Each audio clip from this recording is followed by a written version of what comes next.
আজ এক ইতিহাসের অংশ ছিলাম আমরা। লক্ষ লক্ষ মানুষ একত্রিত হয়েছিল একটি কণ্ঠে, একটি দাবিতে। Free, free Palestine! Free, free Palestine! Free, free Palestine! Free, free Palestine! Free, free Al-Aqsa! Free, free Al-Aqsa! 1, 2, 3, 4! 1, 2, 3, 4! Genocide no more! কেউ এসেছিল একা, কেউ বন্ধুর হাত ধরে, আবার কেউ পরিবারের সঙ্গে। কিন্তু সবাই এসেছিল একটাই কারণ নিয়ে, অন্যায়ের বিরুদ্ধে দাঁড়াতে। এই মিছিল শুধু রাস্তা দখল করেনি, দখল করেছে হৃদয়।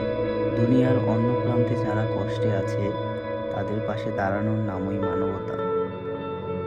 আমরা মুখ তুলে বলেছি, আমরা চুপ থাকবো না। আমরা দেখেছি, আমরা জানি, আর আমরা পাশে আছি।